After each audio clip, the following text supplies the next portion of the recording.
From shakeups at the US Mint to new releases from around the world, this is your Numismatic News Roundup. The United States Mint began shipping the 2026 Semiquincentennial circulating coins on January the 5th, marking America's 250th anniversary with one-year-only redesigns. The shipments include the Emerging Liberty dime, featuring a determined liberty facing British tyranny with the winds of revolution in her hair, the Mayflower compact quarter depicting two pilgrims embracing as they behold the new world, and the Enduring Liberty half-dollar showcasing a close-up of the Statue of Liberty gazing towards the future. All three denominations bear the dual date of 1776 to 2026, and will circulate only during 2026 before reverting again to the previous designs or transitioning to new programs. This represents the first design change in the circulating dime in nearly 80 years.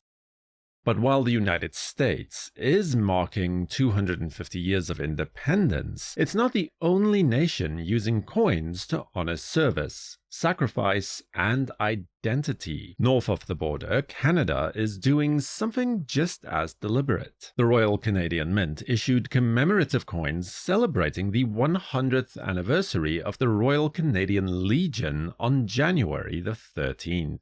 The release includes a $100 pure gold proof coin, a fine silver proof dollar, a proof set honoring the Veterans Organization, and then additional collector products launched simultaneously also include a $10 Gleaming Maple, a $20 Celebrate Love coin, a $30 Precious Maple Leaves, and a $50 Triumphant Dragon coin, providing collectors with a range of options to mark this significant Canadian milestone. And that theme of national pride doesn't quite stop with military history, because in the UK, the Royal Mint is turning to a very different symbol of ambition, speed, innovation, and flight, as the Royal Mint releases a 50p coin on January the 13th, celebrating the 50th anniversary of the Concorde's first commercial flight. Created in partnership with British Airways and Airbus, the design by Osborne Ross features the supersonic aircraft in flight against a classic split-flap departure board backdrop. Former Concorde chief engineer John Britton noted the poignant connection, as engineers who worked on Concorde also helped design the distinctive seven-sided shape of the 50p coin when it was originally introduced in 1969. Available on the base metal coin, a silver-proof as well as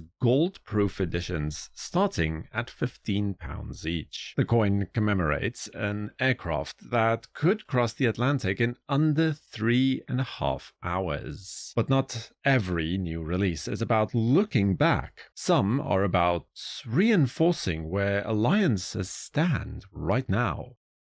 The Royal Mint has also released 3 2026 bullion coins under the Lion and Eagle series, celebrating the UK and US alliance. The series includes a quarter-ounce gold bullion coin, a 1-ounce silver coin, and a half-ounce silver bullion coin, each featuring intertwined motifs of the British lion and American eagle, symbolizing the diplomatic and cultural partnership between the two nations. The coins are available for purchase directly from the Royal Mint. And that idea, coins as symbols of protection and resolve, takes on a much heavier meaning when we look eastwards.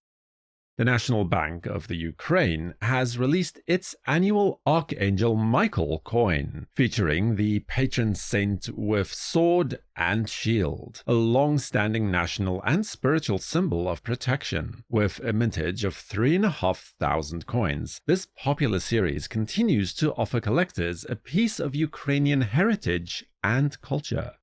All of these designs carry deep meaning, but for collectors on the ground, symbolism takes a back seat when prices suddenly spike. As following last week's temporary suspension of silver coins and medals, the US Mint has resumed operations with significantly increased prices. Silver eagles that just a month ago cost $95 each, are now trading from $169 to $175 depending on the variant, a substantial jump from the previous pricing. Silver proof sets increased from $255 to $340. The dramatic price adjustments reflect current silver market conditions and mark one of the most significant price updates in recent memory. It seems that the new director is intent on leaving his mark. And while rising prices are making headlines, the auction world is offering something entirely different: access to coins most collectors never even see. As the Royal Mint's annual Trial of the Picks auction is running from January the 12th through to February the 1st. Highlights include a gold £2 piece inspired by George Orwell's 1984, a silver 2 George's £2 coin proof, and a Monopoly 50p brilliant uncirculated trial coin. These unique pieces offer collectors a rare opportunity to own experimental designs and limited production items, which raises an uncomfortable question. When designs are this historic, who actually signs off on them? Former Citizens Coinage Advisory Committee member Dennis Tucker filed a Freedom of Information Act request on January the 9th regarding the 2026 Semiquincentennial circulating coin designs. Tucker argues that the Treasury unveiled the designs without documented review by either the CCAC or the Commission of Fine Arts, potentially violating transparency requirements under the 2020 Circulating Collectible Coin Redesign Act. The request seeks documentation of the consultation and approval process for the historic one-year-only designs. And as questions swirl around how these coins came to be, the grading world is already preparing for how collectors will preserve them. NGC has secured licensing rights to use the official America 250 logo on special certification labels for the Semiquincentennial coins. This partnership with the US Mint's commemorative coin program provides collectors with an officially branded certification option, adding authenticity and collectability to semi-quincentennial numismatic products. So, from historical redesigns to market shakeups and behind-the-scenes controversy, this week seeks a reminder that coins don't just reflect history, but instead helps to write it. Subscribe to WNN, and in case you missed last week's episode, you can watch it right here. Next. For the World Numismatic News, I am Numisman saying thank you for watching, keep collecting, and have a fantastic day.